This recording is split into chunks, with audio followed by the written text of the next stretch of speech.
Ce détenu de la prison de Vendin-le-Vieil bénéficie d'une permission de sortie pour un rendez-vous professionnel du côté de Lyon. Un homme qui est connu pour s'être déjà évadé. Le ministre de la Justice, Gérald Darmanin, lui a annoncé hier vouloir réformer les règles d'application des peines pour les criminels les plus dangereux. Une réforme des rythmes scolaires, c'est ce que préconise la Convention citoyenne sur les temps de l'enfant. Les 130 citoyens ont rendu leur rapport hier avec 20 propositions. Ils recommandent notamment de diviser le pays en 2 zones de vacances contre 3 aujourd'hui. Une mère accusée d'avoir empoisonné ses 2 filles dans les Landes. Elle est jugée à partir d'aujourd'hui devant la cour d'assises de Mont-de-Marsan. Elle est également soupçonnée de tentative de meurtre sur son ex-mari. Des faits remontant à 2019. Enea, 18 ans, était morte après une surdose de médicaments.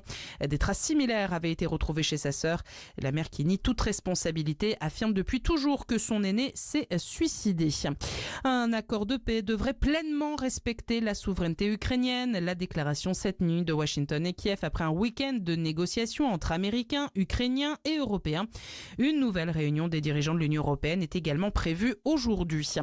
De fortes pluies annoncées sur la Gironde, la Dordogne et la Corrèze. Les 3 départements sont ce matin en vigilance orange pluie inondation.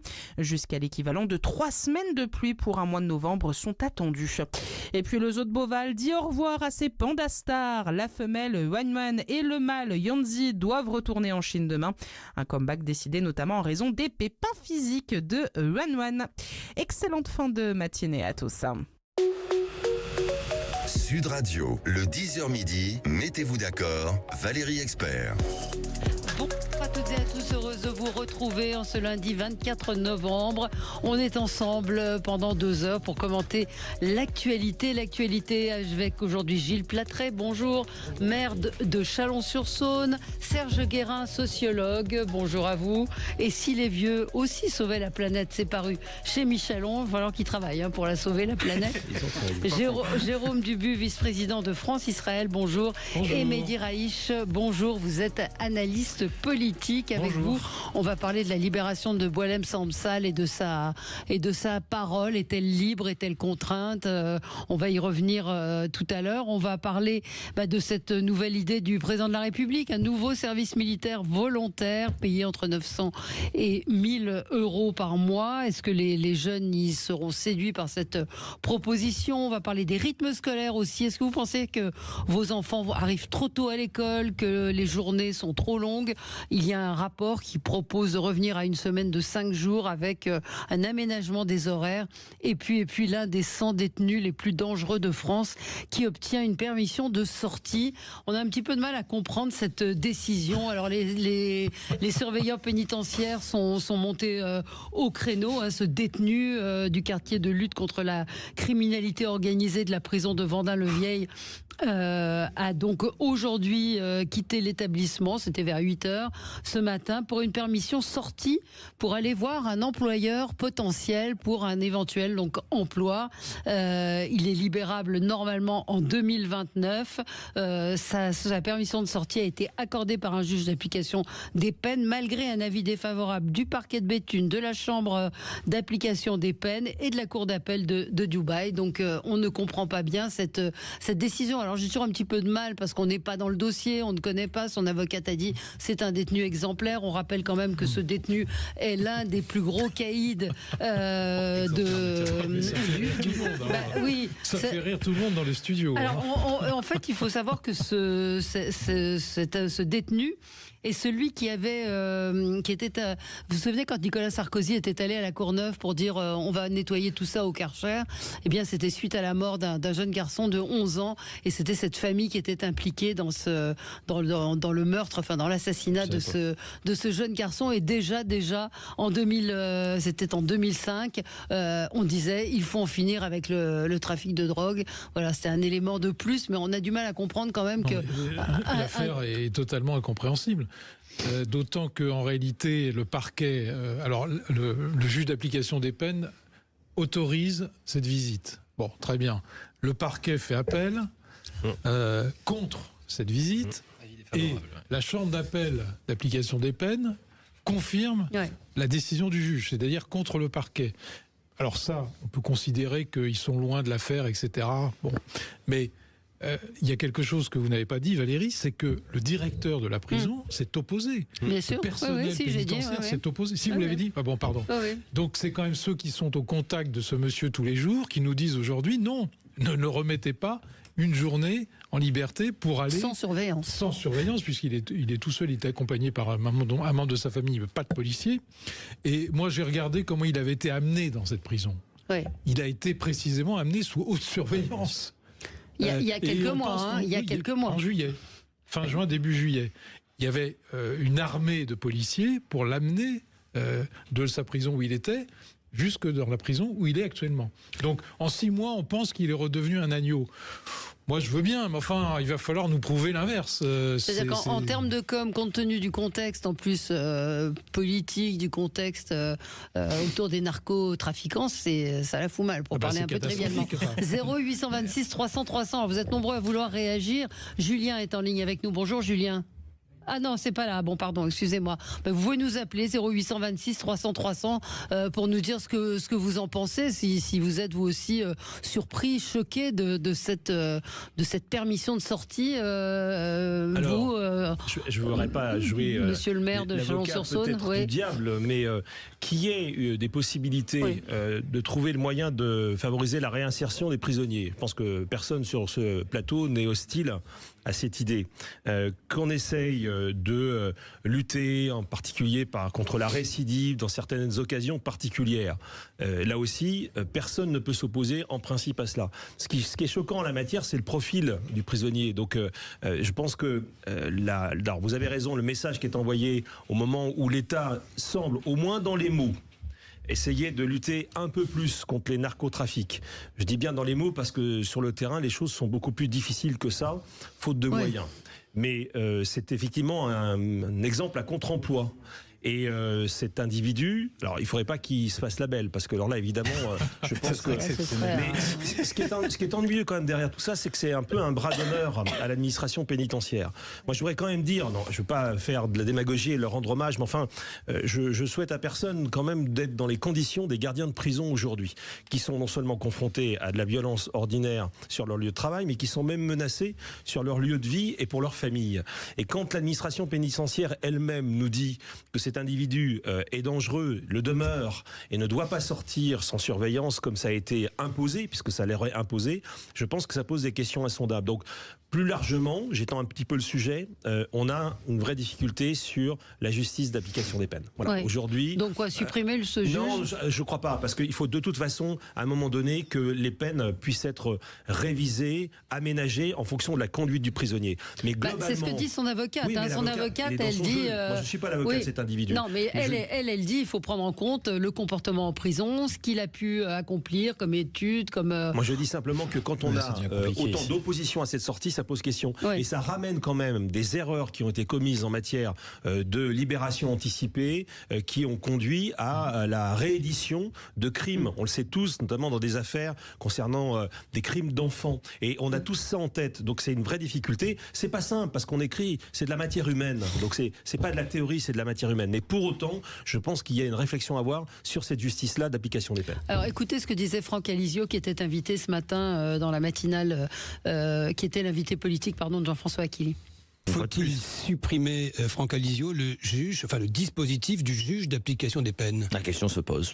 La question se pose et je pense qu'il faudrait y réfléchir. C'est une décision qu'il faut prendre collectivement dans la famille politique, mais je pense qu'aujourd'hui, évidemment, tout cela pose un véritable problème et surtout l'usage qui en est fait.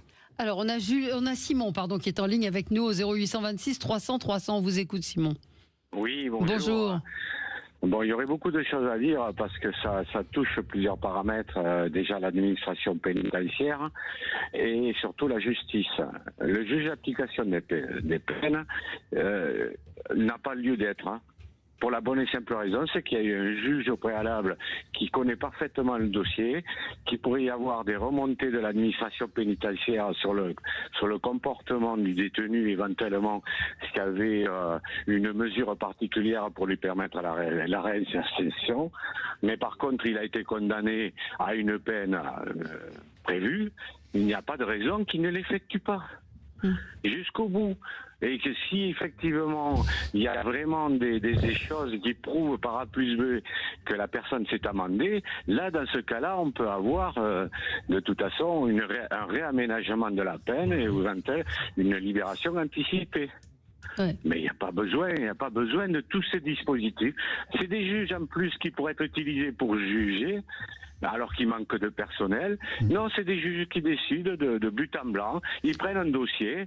Et puis ils disent peut-être tenez celui-ci il m'a dit je l'ai convoqué ou JLD, il a dit moi je veux essayer maintenant de trouver une solution pour sortir du monde de la délinquance, et puis voilà. Ouais. Et puis le juge prend ça pour quelque chose de sincère. Ouais. C'est ce qui est complètement faux. Alors je pense qu'il connaît un petit peu le dossier. Il juge pas au doigt mouillé. Oui, il connaît les profils qui sont les plus dangereux.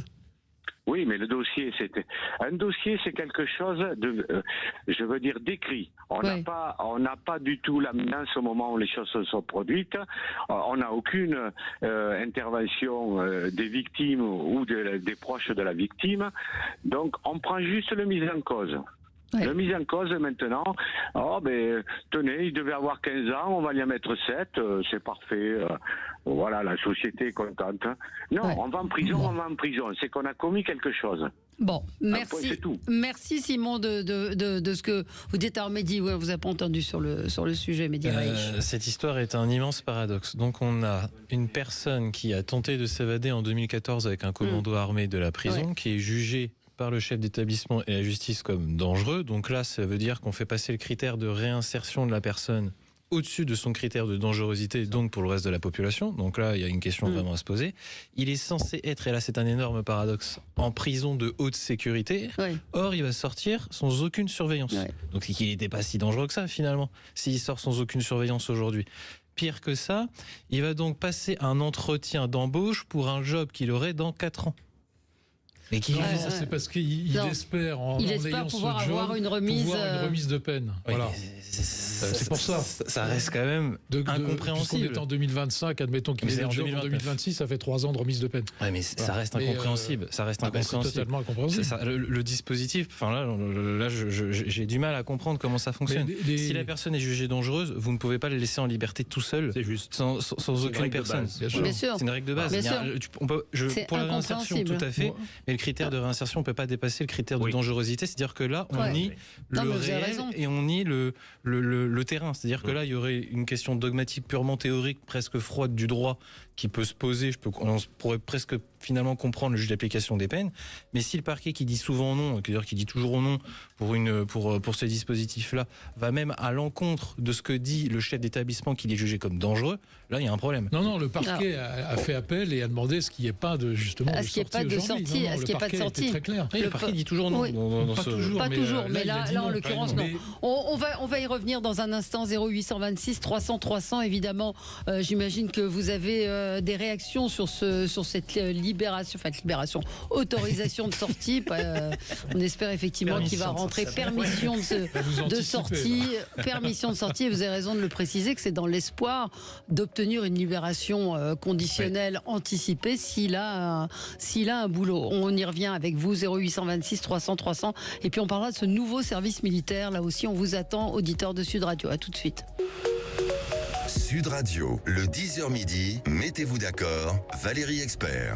Un mot, Serge Guérin, on ne vous a pas entendu sur la permission de sortie donc, de ce détenu narcotrafiquant à Vendin-le-Vieil. Donc il est sorti ce matin pour aller rencontrer un employeur potentiel pour dans 4 ans, ou peut-être avant, effectivement, si on est un petit peu honnête, peut-être que s'il obtient. Mais effectivement, il y a ce paradoxe d'être dans une prison très haute sécurité, d'avoir été transféré avec le plus de précautions possibles en juillet, et aujourd'hui de le laisser sortir, sans aucun accompagnement. Vous en pensez quoi ? Alors si je prenais, vous savez combien je soutiens l'emploi des seniors, et donc de ce point de vue-là, je trouve que ce juge est formidable, puisque je crois qu'il a 52 ans. Voilà, et donc c'est pour favoriser l'emploi des seniors, et évidemment, je ne puis être que favorable à cette approche-là. Je suis très content qu'on prenne ça en compte, et donc l'expérience aussi. Bon, trêve de rigolade, c'est sûr que... Alors, il y a quelque chose, je crois qu'on est sous l'emprise du principe de précaution, généralement. Je crois que c'est même inscrit dans la Constitution. Je ne suis pas sûr d'ailleurs que c'était la meilleure idée de Jacques Chirac, mais en tout cas, il y a cette notion de principe de précaution, et c'est amusant parce que là, le principe de précaution, je ne sais absolument pas où il est. Donc on peut quand même s'interroger là-dessus. Et puis surtout, par rapport aux Français, par rapport à tout ce qu'on raconte, en ce moment où cette question de narcotrafic a pris beaucoup d'ampleur, et puis il y a eu Marseille et ainsi de suite, donc il y a un côté assez... surprenant, il y a un peu voyage en absurdie, quoi. D'un côté on dit ça, et de l'autre côté il y a cette situation-là. Et là encore, on se dit, les gens, les Français ont de moins en moins confiance dans la capacité de l'action publique. Il y a quand même un vrai sujet là-dessus. Si je ne crois pas à l'action publique, je ne crois pas non plus à la raison de payer mes impôts. Donc il y a quand même cet élément-là. Et puis il y a cet élément de bureaucratie. Et donc on peut aussi le prendre comme ça, comme étant de la bureaucratie qui s'en mêle un petit peu. Et puis il y a quand même, on a parlé il y a très longtemps de la guerre des polices, et là on a quand même un peu l'impression qu'il y a les juges d'un côté, où certains, et puis l'État, et puis la pénitentiaire, et puis la police, et ainsi de suite. Et donc, c'est pas très bon pour une société. L'intervenant tout à l'heure disait la société est contente. Non, je crois pas. La société, elle est inquiète, elle a la trouille, elle est en insécurité, on lui raconte des choses comme ça. Donc tout ça renforce encore une incompréhension des Français normaux, j'allais dire, sur comment ça fonctionne. Et ça, c'est pas du tout bon pour un système démocratique. Du tout. Oui, sur les remises de peine, moi je voulais revenir parce que ça pose évidemment le problème de la remise de peine, puisque ce monsieur, il espère une remise de peine. Bon, les remises de peine automatiques, c'est terminé. C'est la loi Dupond-Moretti, c'est un des seuls aspects de la loi Dupond-Moretti qui est favorable à un renforcement justement de la sécurité et des peines en France. Donc il n'y a plus de remise de peine automatique. Mais ça veut dire que la remise de peine aujourd'hui, elle est uniquement de l'appréciation du juge. Donc le juge des libertés a une responsabilité énorme. C'est-à-dire que tout repose sur lui, tout repose sur sa décision, et donc il devrait réfléchir, dans le cas présent, à 2 fois, puisque sa responsabilité est maintenant plus importante, avant de faire ça. Bon. Et il me semble que j'ai entendu les propos lénifiants de Franck Alizio, qui est d'habitude meilleur que ça, bon, mais il ne sait pas de quoi il parle. En réalité, la remise de peine, quand le juge la donne, il devrait y avoir un droit de veto du directeur de la prison pour dire non. Et ce droit de veto devrait être respecté. Quand le directeur de l'établissement pénitentiaire dit non, il connaît tous ces sujets, il y en a 100, il les connaît sûrement tous un par un. Bon, quand il dit non à une sortie, il va dire non à une remise de peine, ça doit être un droit de veto qu'on ne peut pas contourner. Voilà.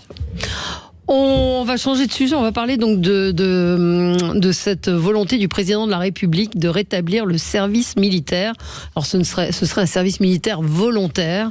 Alors tout cela dans un contexte, on en a abondamment parlé sur Sud Radio, avec la petite phrase du général Mandon, il faut se préparer à voir mourir nos enfants, donc péril de guerre un petit peu partout en Europe.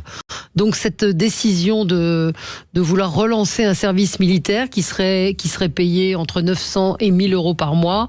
Il y aurait environ 10 à 50 000 personnes qui seraient concernées ou qui pourraient se porter volontaires. Alors est-ce que c'est une bonne chose? Est-ce que c'est enfin, pourquoi pas? Parce qu'on regrette que le service militaire n'existe plus. On a bien vu que rétablir le service militaire, c'était obligatoire, c'était impossible compte tenu des problèmes de caserne et autres. Mais là, cette idée d'un service militaire volontaire, vous en pensez quoi? Moi, je suis assez favorable à la proposition qui va être, je crois, exprimée dans 2 jours par le président de la République, le 27. Pourquoi? Parce que nous rentrons dans une période de grande incertitude géopolitique, géostratégique, qu'à ce titre-là, il n'est pas bon que la nation, dans toutes ses composantes, ne soit pas pleinement associée à l'effort de défense. D'ailleurs, c'est conforme à la tradition française, qui a toujours fait de l'armée une chose populaire, même si Jacques Chirac a professionnalisé nos armées avec la suppression du service national obligatoire en 1996. Il n'en reste pas moins que les dangers demeurent, les dangers sont de plus en plus forts, et que sur le principe, former quelques dizaines de milliers de jeunes Français aux enjeux de défense, à la préparation militaire, je trouve que c'est plutôt une bonne idée. Alors, c'est vrai que vous avez abondamment commenté, et vous ne pouvez pas faire autrement, la phrase du chef d'état-major de la semaine dernière, peut-être phrase qui d'ailleurs a été prononcée avec une erreur, en tout cas de communication dans le cadre où elle a été prononcée. Je me permets juste cette critique avec beaucoup de respect pour l'homme, mais parce que les enjeux sont réels. Mais là, on jetait en pâture finalement un bout de discours qui forcément allait faire du buzz, alors qu'il faut qu'on travaille sur le temps long. Les maires ont un rôle à jouer. Et c'est vrai, nous le disions en antenne tout à l'heure, qu'il y a tellement peu de villes de garnison aujourd'hui. Moi, j'ai la chance à Chalon-sur-Saône d'avoir la base pétrolière interarmée. On est complètement dans les enjeux de défense. On les fait participer. On a des classes défense. Donc, les jeunes sont sensibilisés à ces enjeux-là. Mais tant de villes n'en ont plus aujourd'hui. Et donc, sont complètement en dehors de l'exemple qui peut être donné. Donc, l'idée d'un service militaire volontaire, c'est d'une part renforcer les enjeux de la défense, donc renforcer le lien entre l'armée et la nation, et c'est sur le plan opérationnel aussi pouvoir disposer d'une force qui sera préparée pour les cas de coups durs qui peuvent arriver. Je ne vous parle pas d'une invasion de la France. Je dis simplement que nous avons aujourd'hui dans le paysage géostratégique des manœuvres de déstabilisation qui sont en jeu. La Russie s'y livre volontiers en essayant de pousser un chaos, en tout cas un éclatement de la cohésion nationale. L'Iran, j'en parlerai tout à l'heure, s'y livre aussi. Donc je trouve que c'est sain. Et d'ailleurs cette idée, pour être très clair, elle est dans l'esprit des états-majors depuis un moment déjà. Ça fait, dans des conférences militaires, cette idée qu'il faut absolument associer davantage de jeunes Français, femmes et hommes d'ailleurs, c'est bien mixte dans l'idée du président de la République, elle traîne depuis un moment. Je pense qu'elle elle mérite en tout cas d'avoir un début d'exécution. Alors on a Julien en ligne. Bonjour Julien, vous nous appelez au 0826 300 300. Vous êtes favorable à cette idée d'un service militaire volontaire? Alors moi je suis complètement favorable. Par contre, là où je trouve ça un peu hypocrite, c'est dans le sens où on dit que ça doit être volontaire. Là où ça me gêne, c'est parce qu'en fait, ceux qui seront volontaires pour le faire, c'est ceux qui n'en ont pas besoin. C'est ceux qui ont déjà une éducation assez stricte, assez ordonnée, qui ne sont pas allés en dehors des clous. Et du coup, c'est pas à eux qu'il faut adresser ce message-là. Je pense que ça doit être ajouté à l'éventail de tout ce qui est répression pour les jeunes délinquants. Donc que ce soit... mais vous voulez... D'accord, je comprends ce que vous voulez dire. C'est une sorte de camp de réinsertion ou camp de redressement en quelque sorte, mais c'est encore autre chose. C'est pas tout à fait la même chose. Mais c'est encore autre. Mais l'idée d'un service militaire volontaire, non, je suis pas sûr que ce soit forcément des gens qui soient issus de familles de militaires ou de familles strictes. Mais moi, la question à l'inverse que je me pose, c'est aujourd'hui qui a envie de s'engager dans l'armée. C'est plutôt ça la question. Restez en ligne. On a effectivement une armée de professionnels. Bon, on a à peu près, je crois, 350 à 400 000 hommes qui sont reconnus comme de vrais professionnels par l'ensemble des armées internationales. L'armée française a une bonne réputation. D'ailleurs, lorsqu'elle a été engagée sur un certain nombre de territoires, notamment en Afrique subsaharienne, notamment avec l'affaire Barkhane, avec l'opération Barkhane, on était proche de la victoire. Bon, alors on n'avait pas des armées conventionnelles très fortes en face de nous, mais enfin néanmoins, on avait un territoire difficile et des gens très décidés en face de nous, puisque c'était évidemment des islamistes. Bon, on s'est retiré pour d'autres raisons, mais peu importe, c'est pas le sujet. Mais notre armée a fait preuve professionnelle, a fait preuve à plusieurs reprises de professionnalisme. Bon, mais elle n'est pas suffisante en termes d'hommes. Bon. Et ils ont du mal à recruter aujourd'hui, malgré les conditions qui sont pas négligeables, salariales, etc. Ils ont du mal à recruter. D'où l'idée de faire à nouveau appel à une espèce de conscription qui ne dit pas son nom, mais en réalité on revient à ça. Alors elle est volontaire, on parle de 40 à 50 000 hommes. Moi je suis tout à fait d'accord là-dessus. Oui, femmes, femmes effectivement, hommes et femmes, bien sûr. C'est hommes avec un grand H, mais hommes et femmes. Moi, je suis assez réservé. Je suis d'accord sur le principe. Je suis assez réservé sur pour que ce soit une solution au manque de masse, au manque d'effectifs. Parce que c'est des gens qui vont arriver, on va les former pendant 10 mois. D'abord, 10 mois, c'est très court. Moi, j'ai fait un service militaire de 12 mois. Quand je suis sorti, je savais à peine tirer. J'étais peut-être très mauvais, mais voilà. Donc si vous voulez, au bout de 10 mois, je ne sais pas ce qu'ils vont faire. On est incapable de les envoyer directement sur un front, par exemple. Alors on va y revenir. On va en reparler. C'est ce qui avait été envisagé. Alors, on va en reparler justement. 0826 300 300. Êtes-vous favorable donc à ce service militaire volontaire? À tout de suite.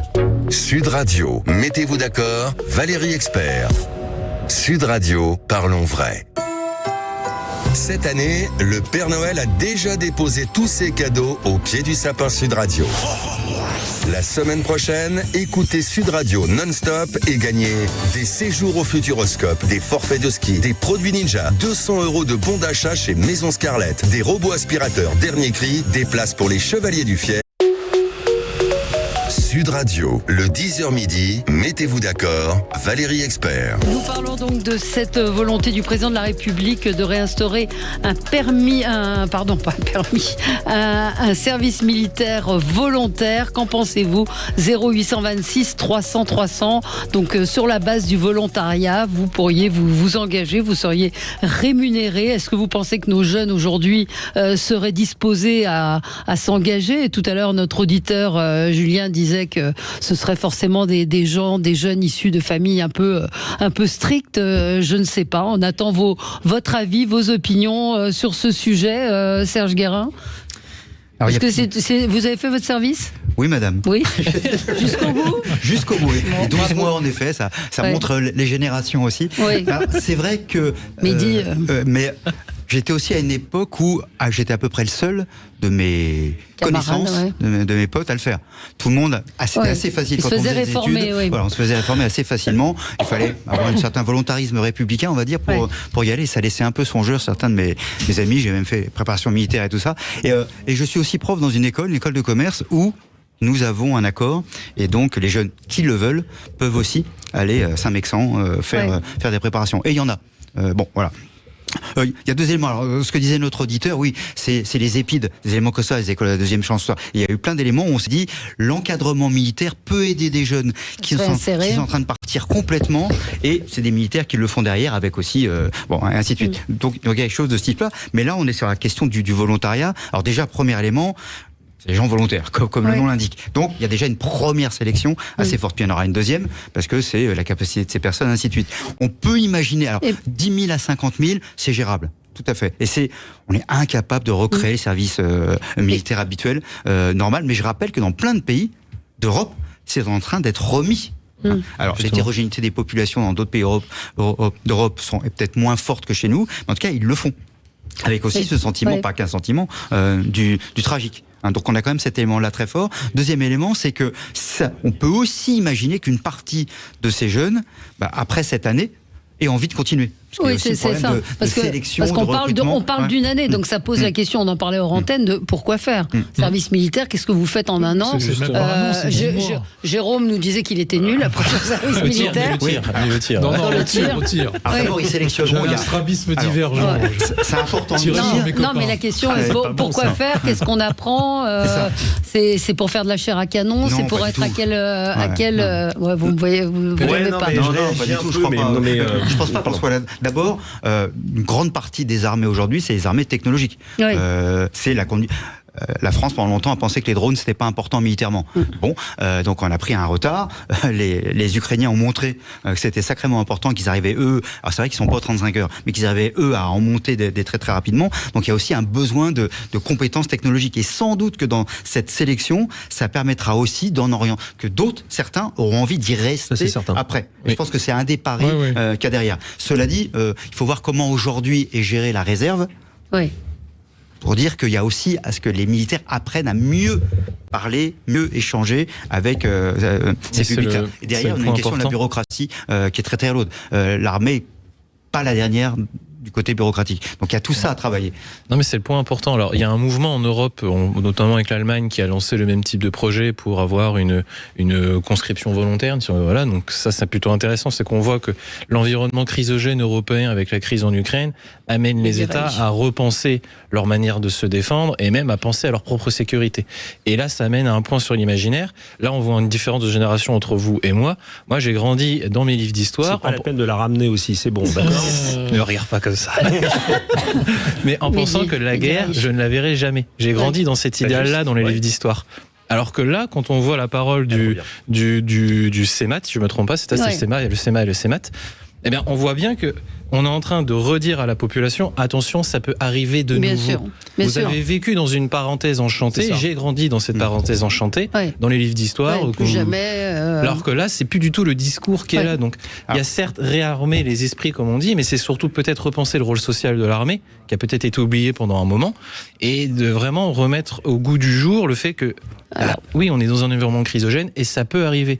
Donc, cette optique-là, elle est intéressante. C'est peut-être le point à analyser. Et ça rejoint aussi la question de la modernisation de l'armée. C'est aussi l'enjeu pour l'armée de se moderniser. J'avais fait le point sur l'événement TechTerre la dernière fois. L'armée, son enjeu aujourd'hui, c'est de trouver des talents qui sont capables de lui offrir des débouchés technologiques. Parce que la guerre aujourd'hui, elle est multiforme. Elle est surtout avec les drones, elle est numérique, elle est sur tous ces théâtres d'action-là. Elle n'est plus forcément comme on l'entend. Quand vous regardez les derniers conflits qui se sont passés, là, les conflits actuels, Ukraine, Russie, dans une moindre mesure, Gaza, et puis les conflits subsahariens, c'est un engagement humain énorme. Aussi.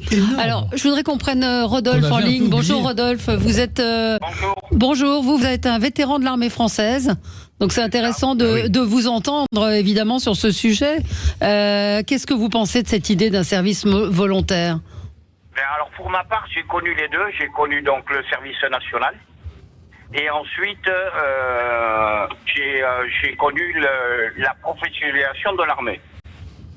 Donc, à l'heure actuelle, les questions que je me pose, en fait, sont comment est-ce qu'on va faire pour regrouper tous ces gens, ces soi-disant volontaires, et pourquoi est-ce que ça ne s'adresserait qu'à des volontaires? Je pense surtout que l'on ne va pas toucher le bon public. On veut essayer de recadrer les gens, leur expliquer ce que c'est que l'uniformité, la discipline, etc.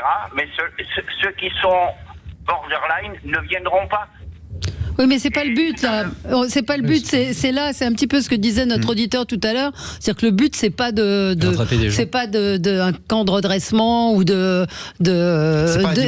pas la dimension militaire. Voilà, c'est la dimension militaire. C'est vraiment de reconstituer une sorte de réserve. Alors, une réserve, il faut l'entraîner. Oui, absolument. Il faut des casernes. Les casernes ont été rendues. Oui. Très juste. Donc l'État va devoir engager des frais pour reconstruire ou reprendre des casernes et de façon à rééquiper. Quand on voit déjà notre dette financière au niveau de la France, on est en train de planer complètement. Oui, à côté de cela, je suis absolument pour le fait de remettre un service national en place de façon justement à pouvoir, au-delà d'entraîner nos gens, leur faire comprendre ce que c'est que la vie en collectivité et ce que c'est que la discipline, le respect des règles qui sont les bases d'un système militaire et d'un système civil d'ailleurs. Mais là, on en est, j'ai envie de dire, on n'en est plus là. La question, c'est ce qu'on disait, c'est-à-dire qu'on a effectivement ce qu'a dit le général Mandon la semaine dernière.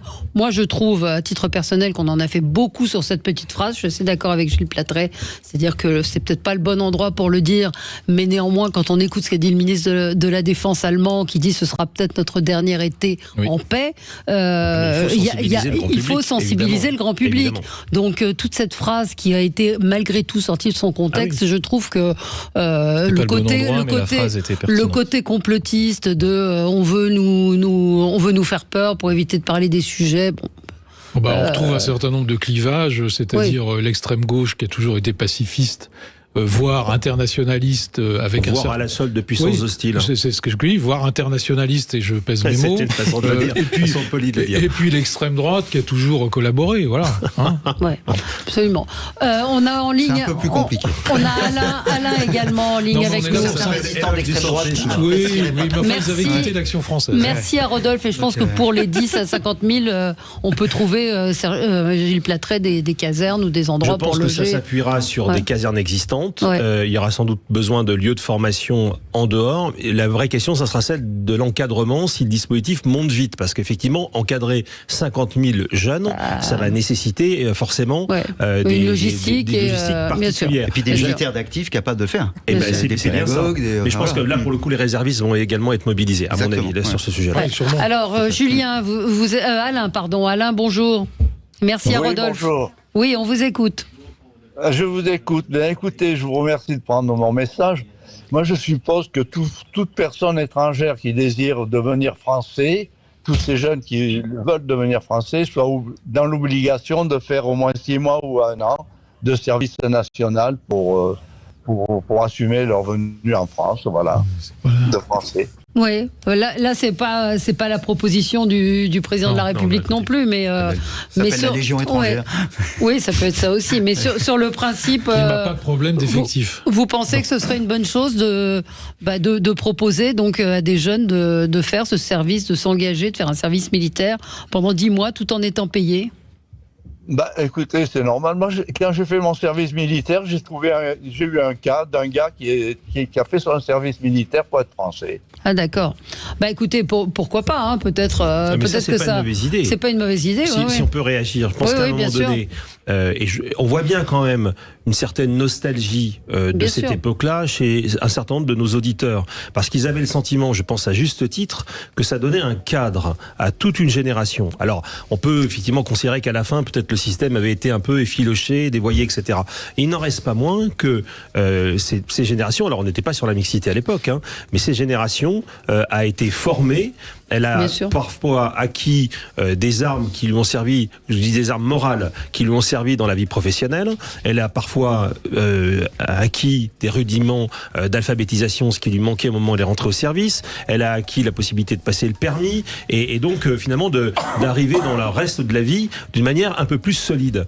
Et je pense que en termes de cohésion nationale, ça avait produit des effets remarquables. Or aujourd'hui, notre problème numéro 1, me semble-t-il, c'est l'éclatement de la cohésion nationale. Quelles qu'en soient les causes, et on peut peut-être diverger sur ces causes-là.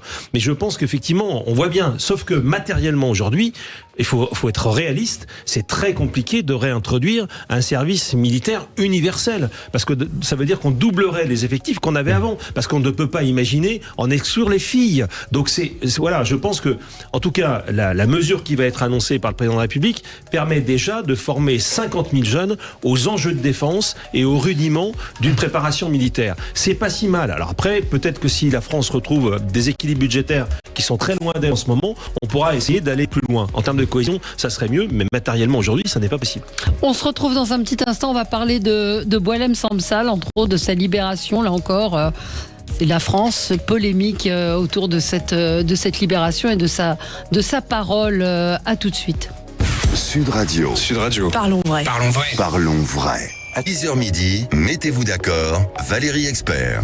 Alors, on est de retour avec vous, avec Gilles Plattret, Serge Guérin, Jérôme Dubu et Mehdi Raïf. Mehdi, avec vous, on voulait revenir sur la libération de Boualem Sansal, son arrivée en France, très secrète, hein, il n'y a pas eu de photos, tout est très cadré, très organisé, interview sur France Télévisions, sur France 2 hier soir, interview sur France Inter ce matin, et puis grande interview dans le Figaro également. Alors, on peut peut-être écouter un premier extrait sur ces conditions de détention, sur la prison, sur ce qu'il dit de ces conditions de détention. En quelque sorte, là, je ne vous parle pas de manière naturelle, parce que moi, naturel, je suis plutôt exubérant, et je m'étends dans tous les sens. Là, je contrôle chacun de mes mots. Contrôlez pas, parce que quoi? Parce que ce contexte diplomatique, parce que les enjeux sont politiques, parce qu'il existe encore Christophe Glaise, emprisonné aujourd'hui en Algérie, alors qu'il est journaliste sportif. Son procès aura lieu le 3 décembre. Ça aussi, c'est quelque chose qui vous contraint? C'est exactement ça. Vous avez répondu à la question. D'abord, j'ai peur pour ma famille. Si je retourne en Algérie avec mon épouse, j'ai peur que cette fois on arrête aussi mon épouse. Voilà, donc il parle là, c'est pas ses conditions de détention, c'est sur sa parole qu'il dit contrainte. Mais le sujet est connexe. Alors d'abord, une pensée pour Christophe Glaise, puisqu'on a toujours un ressortissant français qui est emprisonné en Algérie, et de manière générale, tous les détenus d'opinion algériens. Et il dit qu'il y a des franco-algériens qui sont aujourd'hui dans les geôles algériennes. Oui, on n'entend pas parler. On n'entend pas parler, qui sont détenus pour des questions d'opinion. Ça, je peux vous le confirmer. Ouais. Pour des crimes divers et variés. Ça peut être homosexualité, ça peut être, les critères sont très larges. En fait, j'ai une ambivalence et je suis un petit peu gêné de la séquence qui arrive. C'est que la libération de Boualem-Sansal, moi je m'en souviens, j'ai échangé avec Arnaud Benedetti et je l'ai vécu comme un énorme soulagement. J'étais vraiment très heureux, très ému, et je voyais ça vraiment comme un événement qui, quelque part, va marquer l'actualité. Et donc tout ce que dit Boualem-Sansal, franchement, j'ai adoré ce qu'il a dit hier. On sent qu'il est libre de sa parole, il est peut-être même plus libre qu'il ne veut le laisser penser. Mais ce qui me dérange, au fond, c'est toute la communication qu'il y a depuis son arrivée en France. Lui-même le dit, il était surpris d'arriver en Allemagne, et puis on voit que hier la séquence est préenregistrée, donc il y a probablement une communication qui est très verrouillée. Alors j'imagine qu'il y a un jeu diplomatique derrière, de faire passer certains messages à l'Algérie, puisqu'il y a la question de Christophe Glaise derrière. Donc tout ça, je le comprends parfaitement, mais ça me dérange. Parce que déjà, je suis d'origine algérienne, donc je peux comprendre toutes les inimités qu'il peut y avoir entre la France et l'Algérie, mais ce sentiment m'agace quelque part, parce que j'ai l'impression que on ne lui rend pas grâce, qu'il est quelque part pas utilisé, mais il est encore dans un jeu diplomatique auquel il ne doit plus appartenir. C'est un écrivain, il est libre, laissons-lui la parole. Si on défend les personnes parce qu'ils sont emprisonnés pour des opinions ou pour ne pas être assez, pour en fait avoir dit ce qu'ils pensaient, laissons à Boualem-Sansal le soin d'être totalement libre de sa parole sur un média du service public. Donc ça, c'était le premier point. Le second point, c'est sur ce qu'il a dit précisément hier. Et je trouvais ça intéressant sur les conditions de détention, sur comment l'Algérie perçoit la France. Lorsqu'il dit, quand j'étais dans ma chambre, dans ma cellule ou à l'hôpital, et que je regardais la télévision algérienne, on me passait beaucoup de séquences avec LFI, en me disant que Rima Hassan, Mathilde Panot, c'était quelque part les bons Français. Quand je disais sur ce plateau avec Arnaud, d'ailleurs conjointement, que c'était aussi une question de politique intérieure pour l'Algérie de détenir quelqu'un comme Boualem-Sansal, on est dans tout ce continuum, j'ai envie de dire, toute cette pensée, tout cet imaginaire-là qui est entretenu. Donc, s'il vous plaît, laissez à Boualem-Sansal le soin de dire ce qu'il veut, comme il le souhaite. Il a été emprisonné pour ses idées, ne le bâillonnons pas, ne faisons pas une espèce de communication trop verrouillée, même si le jeu diplomatique derrière, et je l'entends et je le comprends, prime, puisque Christophe Glaise est emprisonné là-bas. Bien sûr. Oui, non, moi je crois qu'il faut passer un peu outre toutes ces affaires. Félicitons-nous de cette libération, c'est quand même un événement exceptionnel. C'était pas du tout acquis. Il a fallu la médiation de l'Allemagne pour que ça réussisse, parce que je ne sais pas si ça aurait réussi sans l'intervention du président allemand. Je suis même à peu près certain du contraire. Oui. Il serait encore aujourd'hui dans une geôle algérienne vraisemblablement. Donc moi, je trouve qu'il faut se féliciter. Alors tout ça est bien dans l'esprit français, c'est-à-dire que on est content, mais on le montre pas. Et on cherche des prétextes pour ne pas le montrer. Non, il faut se réjouir de cette libération, se réjouir de manière extrêmement claire, simple. Voilà, c'est quelqu'un qui n'avait rien à faire en prison. D'ailleurs, le fait qu'il ait été gracié, ça veut dire qu'il était coupable alors qu'il n'était coupable de rien. Donc on devrait s'élever contre cette grâce, enfin ce terme de grâce qui n'a rien à faire dans cette affaire. Non, il n'était coupable de rien. C'est une remise en liberté. Simple, et on devrait s'en féliciter. Oui. Enfin, tout ça montre aussi qu'on est encore à la merci de l'Algérie. Enfin, mais on l'est toujours. On est sur un autre sujet, Monsieur Retailleau, moi, pour lequel j'ai beaucoup d'admiration, nous avait donné une liste de 50 Algériens en situation irrégulière sur le sol français et dangereux. Ils le sont toujours. Monsieur Retailleau a quitté le ministère de l'Intérieur. Les 50 Algériens dangereux sont toujours dans la nature. Enfin, voilà. Alors, moi, je n'ai pas ressenti de la réjouissance. Non. Au moment où on a appris la libération, j'ai ressenti un soulagement. Et j'y mets une nuance énorme, parce que je ne me réjouis pas de deux choses. D'une part, c'est qu'il faille passer par l'Allemagne pour que la France récupère un de ses ressortissants. Et deuxièmement, c'est que je sais pertinemment ce que vous savez tous sur ce plateau, qu'il y a eu une négociation pour la libération. Et que donc, le dictateur algérien a obtenu forcément un certain nombre d'avancées qu'il avait exigées pour pouvoir libérer Sansal. Qui peut croire une seule seconde que le détenu le plus célèbre d'Algérie et de France ait été libéré sans compromission, sans échange et donc sans contrepartie. Bien sûr que si, il y en a. Évidemment, il y en a. Et d'ailleurs, ça n'a pas tardé avec l'Algérie qui va rentrer dans Erasmus. C'est pratiquement acté et ça a été annoncé 2 jours après la libération. Ouais. Donc je pense que, bien sûr que Boualem Sansal est complètement bridé dans sa parole.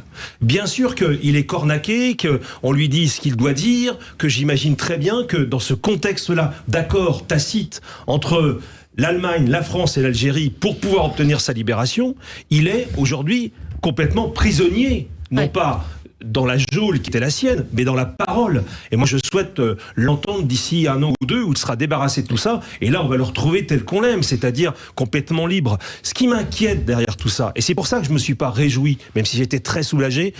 Voilà, la ville de Châlons s'était associée au comité. On avait mis de grandes affiches pour réclamer sa libération. On a fait moralement ce qu'on pouvait faire. On ne pouvait rien faire d'autre. Mais ce qui m'inquiète par-dessus tout, c'est que nous sommes rentrés dans le piège de la diplomatie des otages avec le régime algérien. Mais on y était déjà... Non, mais attendez, je dis simplement qu'on y cède avec d'autres puissances. Bridé, oui, mais on va quand même pas s'en réjouir. On va quand même pas s'en réjouir. On se réjouit de la libération de cet innocent. Non, mais on ne peut pas se réjouir d'un homme qui est devenu aujourd'hui piégé parce que la France est trop faible et que quelque part, sa libération a fait l'objet de contreparties. C'est une évidence. Je le préfère piégé sur notre territoire que dans une geôle algérienne. Moi aussi, je m'en réjouis. Je maintiens le terme réjouissance. J'ai dit que j'étais soulagé et heureusement qu'il est là. Mais attention, demain, l'Algérie reprendra un otage parce qu'elle a le moyen de le faire tant qu'elle veut. Et vous avez raison de rappeler qu'il y en a encore plein d'autres aujourd'hui qui sont emprisonnés sous des motifs fallacieux, y compris des franco-algériens qui sont nos compatriotes. Donc elle continuera de le faire. Donc en fait, on a cédé sans doute sur des exigences et je préférerais de loin effectivement la ligne de Retailleau qui est une ligne mais globale, pas sur Sansal. Mais qui n'a rien donné. Non mais attendez, elle n'a rien donné parce que Retailleau était où ? Il était au ministère de l'Intérieur, il n'était pas à l'Élysée. Justement, le ministre de l'Intérieur est sous les ordres de l'Élysée et bien souvent d'ailleurs du Quai d'Orsay également. Quand il nous dit je vais demander l'extradition ou la reprise par le pouvoir algérien de 50 types dangereux qui sont dans la nature en France, dont on ne sait pas du tout ce qu'ils vont faire, et que 3 mois après on nous dit bah non ils sont toujours là, je suis désolé, ça dépend du ministère de l'Intérieur. Il faut arrêter. Vous savez très bien que ces diplomatiques-là dépendent de l'Élysée et pas du ministère de l'Intérieur. On va en reparler, il y a débat et vous n'êtes pas d'accord, mais on va se mettre d'accord. 0826 300 300 si vous voulez réagir à cette prise de parole de Boualem Sansal. Évidemment, vous êtes les bienvenus sur Sud Radio. À tout de suite. Sud Radio. Sud Radio, le 10h midi, mettez-vous d'accord, Valérie Expert. Mettons-nous d'accord aujourd'hui avec Gilles Platret, maire de Chalon-sur-Saône, Serge Guérin, sociologue. Je rappelle votre dernier livre, Et si les vieux aussi sauvaient la planète, qui est paru chez Michalon, Jérôme Dubu, vice-président de France-Israël, et Mehdi Raïch, analyste politique, avec vous pour commenter cette actualité qui est bien chargée. On était en train de parler de la libération de Boualem Sansal et vous nous disiez, Mehdi Raïch, à quel point vous aviez été troublé, perturbé par la séquence d'hier soir sur la communication de Boualem Sansal, sur le fait qu'à aucun moment il n'ait fait référence à Arnaud Benedetti, qui sera tout à l'heure d'ailleurs chez Perico Légas, donc ce sera à suivre, mais sur ce comité de soutien qui a été très très engagé, qui a fait parler de Boualem Sansal au quotidien. On a reçu Arnaud à de très nombreuses reprises, Arnaud Benedetti. Visiblement il y a des luttes entre Gallimard, l'Élysée et ce comité de soutien qui a eu très peu accès à Boualem Sansal. Qu'est-ce que vous vouliez dire, Serge Guérin, vous, sur cette séquence ? Il y avait 2 choses. Alors, on a vu là dans la séquence précédente où 2 de nos intervenants s'opposaient sur le terme et de la réaction, ce qui est très intéressant. Mon vieux camarade Albert Camus disait mal nommer les choses, c'est ajouter de la misère au monde. Mais chaque terme veut bien dire ce qu'il veut dire. Et tous 2, vous disiez 2 choses justement sur le sentiment. Évidemment, il était le même, mais ce qu'il y avait derrière. Et en effet, il y avait tout le résumé d'ailleurs. Est-ce qu'on est content, juste content, ou est-ce qu'on est juste soulagé ? Donc il y avait tout cet élément-là. Et deuxième chose, vous parliez à raison certainement de ce qui s'est négocié, pas négocié avec l'État algérien. Mais il y a aussi toute une dimension de politique intérieure. D'ailleurs, vous êtes un peu parti, l'un qui défendait Retailleau, l'autre qui a attrapé Retailleau. Donc on voit bien qu'il y a aussi toute une dimension intérieure. Et je ne peux pas ne pas me souvenir combien la gauche a été, disons, discrète. Pour la gauche, on va dire... parfois je ne sais plus dire la gauche, donc je dis souvent comme j'en viens, je dis souvent la néo-gauche, voilà, qui est une autre façon de parler, mais en tout cas de cette gauche qui, pour certains, a carrément été plutôt défavorable à Boualem Sansal. Hein. Les filles, tout ça, avaient même refusé de signer des appels, y compris au Parlement européen. Et puis l'autre gauche qui, disons, est restée très très réservée ou très très discrète sur son soutien. Et donc c'est aussi intéressant parce que normalement un prisonnier politique, un prisonnier pour ses opinions, est normalement défendu, mais alors bec et ongle, par ce qu'on appelait avant la gauche. Et là, on a vu qu'elle était beaucoup plus discrète. Ça rend aussi des choses sur la question de la politique intérieure. Donc politique internationale d'un côté et politique intérieure de l'autre, et le Boualem Sansal qui est un peu au milieu et qui subit un peu tout ça. Mais ce que vous dites sur la réaction, ou la non-réaction plus exactement de la gauche social-démocrate, pour résumer, moi ça me rappelle exactement le jour où au Conseil de Paris, j'ai fait voter contre la gauche, une partie de la gauche, un vœu en faveur de Solzhenitsyn. C'était quand même 30 ans après. 30 ans après. Eh bien, on a retrouvé exactement les mêmes clivages aujourd'hui. Une gauche frileuse qui n'ose pas s'engager, Parti socialiste, place publique, etc. Encore que Glucksmann était un petit peu plus engagé. Et puis une gauche plutôt extrême qui traduit le Moudjahidine du peuple tous les matins dans ses communiqués. Voilà, c'est tout à fait ça. Donc, si vous voulez, j'ai l'impression qu'on n'a pas avancé. Ça me rappelle tout à fait ça. C'était dans des conditions beaucoup plus compliquées pour Solzhenitsyn, évidemment, mais c'est exactement ça. C'est-à-dire que ces gens-là, les successeurs de ces hommes politiques qui, sur Solzhenitsyn, ont dit les pires horreurs, qu'il était homophobe, qu'il était antisémite, etc. Aujourd'hui, on retrouve les mêmes réflexes. C'est hallucinant. Cette gauche française n'a rien compris. On va passer à votre coup de gueule. À vous, Gilles Plattret. Oui, alors je voudrais tracer les contours de ce qui peut-être est en train de devenir une affaire d'État. Je ne dis pas un scandale d'État. Je vais essayer de résumer un petit peu l'affaire puisqu'elle s'est beaucoup nouée ces derniers jours et notamment ce week-end. En réalité, au cœur de tout cela, il y a deux de vos confrères, deux reporters et grands reporters, Nora Bussini d'un côté, Emmanuel Razavi de l'autre, qui se trouvent l'un et l'autre avoir deux points communs, indépendamment de leur grand courage. C'est d'avoir témoigné l'un et l'autre devant la commission d'enquête de l'Assemblée nationale qui travaille en ce moment sur les liens entre l'islamisme et le terrorisme islamiste d'un côté et les partis politiques de l'autre. Ils ont témoigné l'un et l'autre. Et les deux sont également co-auteurs du rapport que le think tank que j'ai l'honneur de présider, France 2050, a sorti sur l'infiltration en France de la République islamique d'Iran. Ça, c'est leur point commun. Et ce sont des gens qui ont énormément de courage parce qu'évidemment, ils traitent de matières très infammables. Ils ont donc été auditionnés, les deux, à la fin du mois d'octobre, devant cette commission. Et ils ont dit les choses, là aussi, et c'était pas à huis clos, c'était retransmis en direct, donc en s'exposant dans ce qu'ils ont dit et traçant évidemment les contours de liens très dangereux entre d'un côté des islamistes et de l'autre, voire même liés à des mouvances terroristes, comme le FPLP par exemple, le Front de Libération de la Palestine, qui est classé par un grand nombre d'organisations, et notamment l'Union Européenne, comme une organisation terroriste, et de l'autre, des partis, et en particulier, même si ça n'est pas exclusif de toute autre tendance, mais l'extrême gauche française, une partie de l'extrême gauche française. Le lendemain de l'audition d'Emmanuel Razavi, qui était le jour où nous avons sorti notre rapport sur l'infiltration en France de la République islamique d'Iran, où nous établissons d'ailleurs que des liens entre Téhéran d'un côté et des membres de l'extrême gauche française sont établis, et nous le documentons, et ça n'a pas été contredit.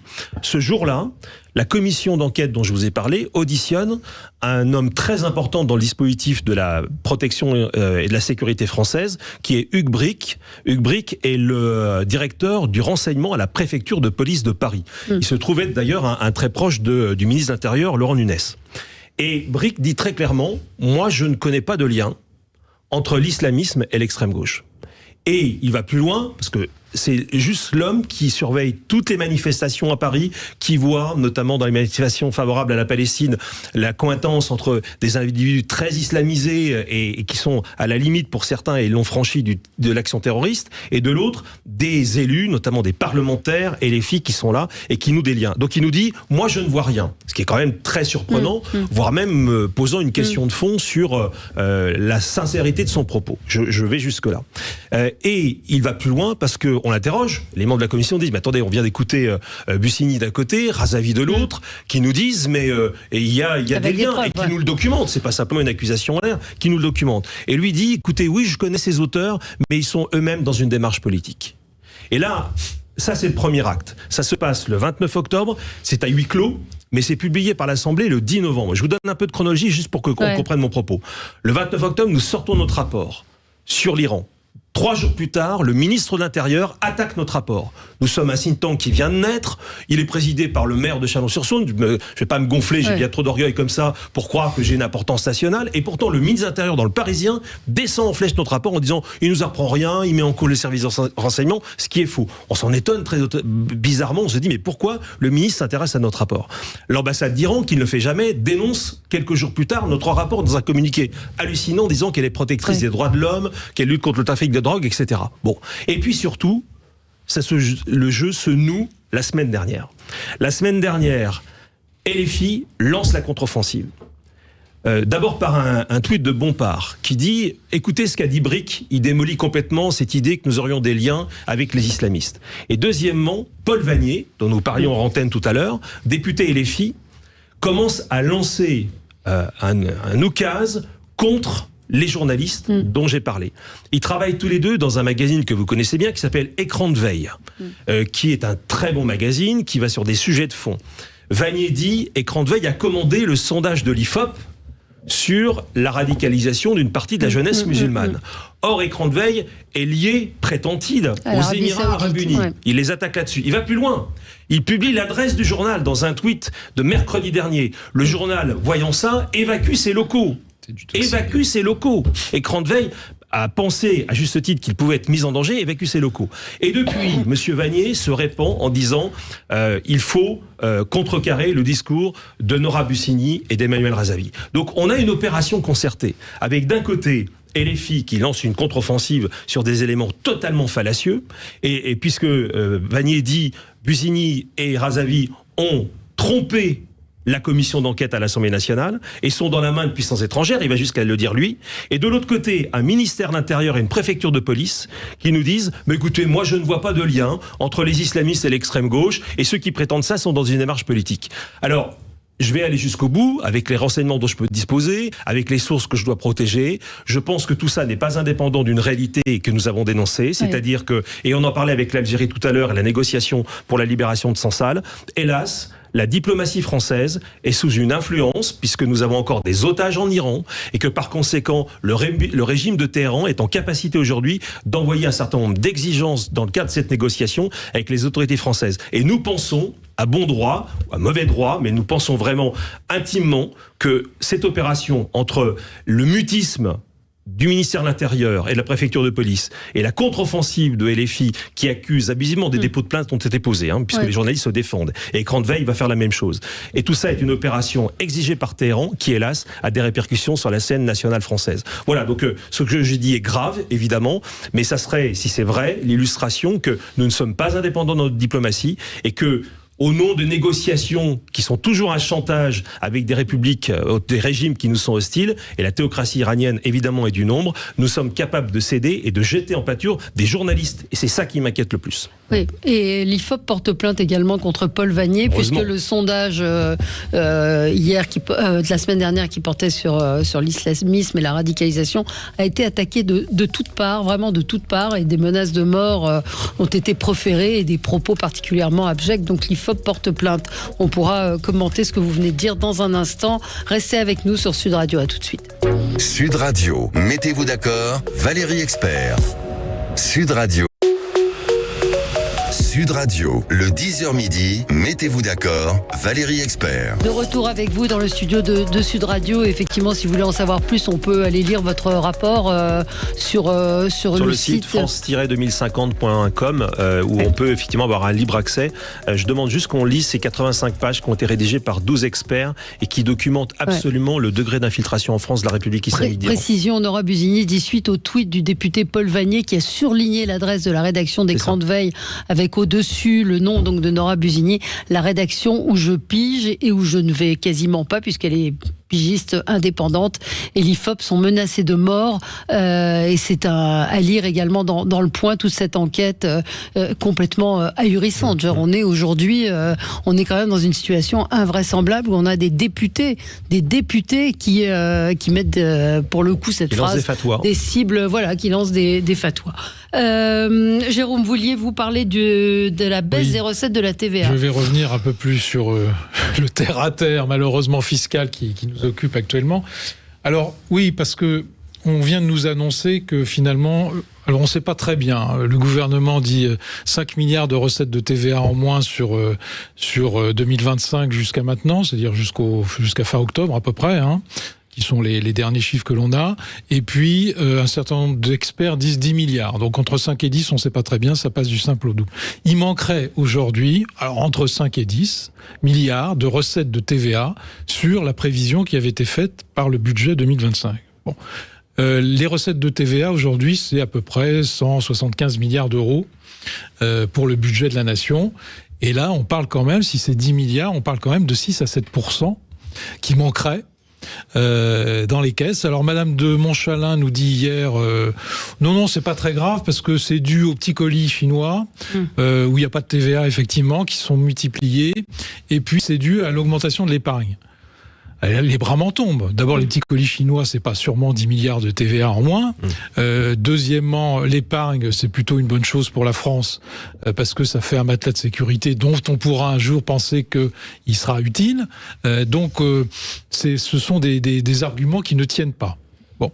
Et une fois de plus, Bercy, vous vous souvenez de la polémique sur le déficit quand Bruno Le Maire était ministre, puisqu'on nous avait promis un déficit autour de 5, puis finalement il est arrivé en 2024 presque à flirter les 6, c'est-à-dire quelque chose de considérable, donc un déficit et donc de l'endettement supplémentaire. Là, on est dans la même séquence, peu de gens en parlent évidemment, on est dans la même séquence d'absence de justification de non-recettes fiscales.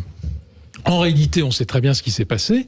Comme chaque année, Bercy et le gouvernement ont surestimé les recettes fiscales et on voit avec une croissance qui est très faible, le ministre de l'économie l'autre jour se glorifiait de la croissance française. On va arriver à peine à 1% en 2025 et ça fait des années que ça dure.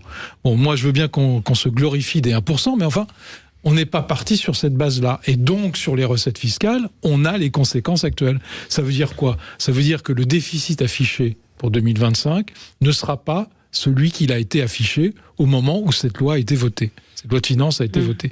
Et donc, on va avoir un déficit supérieur à la fin de l'année. Et donc, parce que ça vaut pour la TVA, mais ça vaut pour les autres recettes fiscales, forcément. L'IS, l'impôt sur le revenu, vraisemblablement. Donc, voilà, une fois de plus, on nous a caché la vérité. On nous donne des arguments qui sont complètement bidons. Et donc, je trouve que c'est grave. Et aucune commission d'enquête, la commission d'enquête sur le déficit a fait pchit, on n'en parle plus. Et là, si on a une commission d'enquête sur les non-recettes fiscales qui ont été vraisemblablement surestimées, on n'aura pas d'enquête. Ça va passer comme une lettre à la poste dans le contexte actuel. Donc tout ça est grave et ça remet évidemment en cause la parole de l'État. Ouais. On verra ce que ça... Ah ben moi je peux vous dire que c'est tout vu, c'est-à-dire qu'on aura un déficit supplémentaire, un endettement supplémentaire à ce qui a été prévu, parce que nos recettes fiscales ne sont pas ce qu'elles devraient être. Et le sujet de ce matin, c'est les scandales d'État. Oui. Non, mais c'est vrai. Celui-ci, c'est un scandale annuel. Oui, c'est ce que je te dis. La surestimation des recettes, la minoration des dépenses, c'est pas propre à celui-ci. Ça s'appelle l'insincérité budgétaire. Voilà. Alors, scandale d'État, affaire d'État, la dénatalité avec vous, Serge Guérin.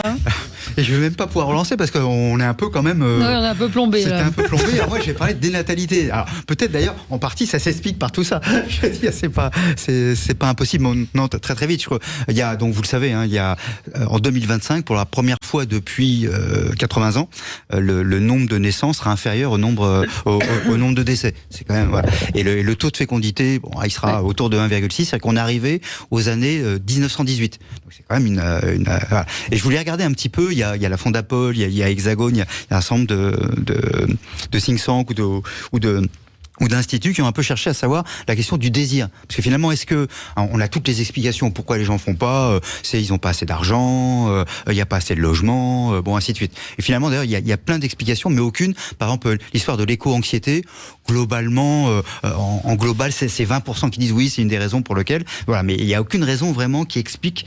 Et comme souvent, il n'y a pas une seule raison. Mais en tout cas, il y a tout cet élément-là. Et puis aussi de se dire, mais est-ce que les gens, finalement, et c'est un mouvement qu'on trouve hormis la grosse partie du continent africain, on trouve ça à peu près dans le monde entier. Le fait de faire moins d'enfants, c'est quand même quelque chose de très très notable. Ouais. Ce qui fait d'ailleurs que l'ONU avait dit il y aura 11 milliards d'individus en 2100. Là, ils disent peut-être plutôt 8, et il y a même déjà des projections où ils disent qu'il y en aurait 4,5. Donc vous voyez, ça va quand même jouer beaucoup, quand même, tout ça. Et juste, j'ai voulu regarder les travaux qu'il y avait sur la notion de désir d'enfant.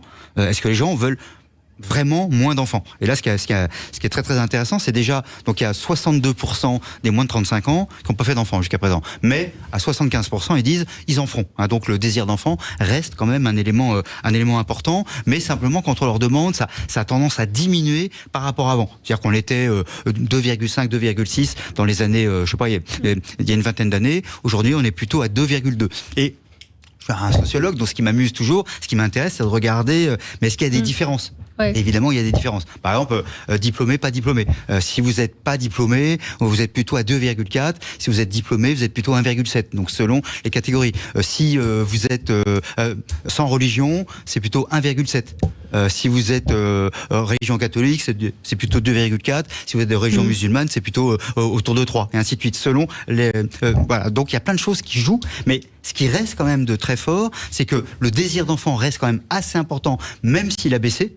Et qu'en revanche, les gens trouvent plus l'occasion, entre guillemets, de faire des enfants. Et ça rajoute, évidemment, ça dit aussi quelque chose d'une situation sociale dans les imaginaires, c'est que la notion de famille, au sens assez classique du terme, ce qu'on appelait famille nucléaire, a pris vraiment du plomb dans l'aile. Alors, je porte aucun jugement là-dessus, mais en tout cas, réussir sa vie était pendant très longtemps, entre autres, avoir des enfants. Ouais. Aujourd'hui, ça fait pas du tout partie. Non. Pourquoi pas? Ça, mais pas plus que ça. C'est une vraie évolution de la société. C'est-à-dire que pour notre génération, même si on n'a pas tout à fait tous le même âge, mais avoir des enfants faisait partie d'une chose qui allait dans l'ordre des choses. Or, on voit que chez les jeunes trentenaires, c'est plus du tout quelque chose d'obligatoire ou qui fait partie de leur projet de vie, effectivement. Exactement. Il y a une sorte d'individualisme. De se dire, pourquoi s'engager autant? J'avais fait un débat comme ça avec mes étudiants, ils m'ont dit, quand même, monsieur... qu'est-ce qu'on était chiant quand on était enfant. Donc je disais, j'ai vachement emmerdé mes parents, donc j'ai pas envie de faire ça. Même des gens qui ont des enfants disent que c'est chiant les enfants. Il y a un petit quelque chose comme ça quand même qui joue. Voilà. Mais quand même, ça vous fait réagir, ça a quand même beaucoup baissé. Non, mais je pense qu'effectivement, alors après, il y a quand même, alors j'entends ce que vous dites, effectivement, il y a sans doute des mesures de fond, mais je me souviens aussi quand même que dans la descente de la baisse du taux de fécondité moyen en France, il y a eu aussi un certain nombre d'accidents qui ont été provoqués par des décisions politiques. Je pense par exemple que le changement des allocations familiales sous François Hollande a marqué dans la courbe, alors peut-être que c'est une concomitance fortuite, mais en tout cas a marqué un affaiblissement du nombre moyen d'enfants par couple. Et très honnêtement, d'abord, il faut se dire que on a besoin d'avoir des enfants, donc on peut pas se contenter de cette situation-là. Il y a peut-être des problèmes ontologiques. Alors là, pour le coup, ça va être difficile avec nos décisions nationales d'y parvenir, mais je pense quand même que l'accompagnement des familles, le problème des moyens de garde pèse tout de même, parce que c'est très compliqué aujourd'hui. Donc, je suis volontaire, sinon je ferais pas de politique, si vous voulez. Et je pense qu'il y a quand même des mesures nationales qui ne sont pas aujourd'hui assez favorables aux familles et qui pourraient le redevenir demain. En tout cas, c'est une nécessité, parce que c'est vrai que pour le coup, un pays qui décroît se voit confronté à un grand nombre de problèmes. C'est pas. Alors, on va nous dire peut-être que c'est bien pour la planète, mais en tout cas, c'est pas bien pour le pays. Ça, c'est certain. Donc, il y a sans doute des mesures quand même à prendre. Et en tout cas, on a vu dans le passé que certaines mesures ont eu un impact d'accélération du baisse du nombre moyen d'enfants par couple. Allez, c'est fini pour aujourd'hui. Merci à tous les quatre. Très bonne journée. Nous, on se retrouve dans un instant avec Florent Père qui va nous parler d'une fiction que je vous conseille qui s'appelle Meurtre sur terre battue, avec un premier rôle pour Yannick Noah, qui est formidable dans cette fiction. À tout de suite. Sud Radio. Sud Radio. Parlons vrai. Parlons vrai. Sud Radio. Parlons vrai. Cette année, le Père Noël a déjà déposé tous ses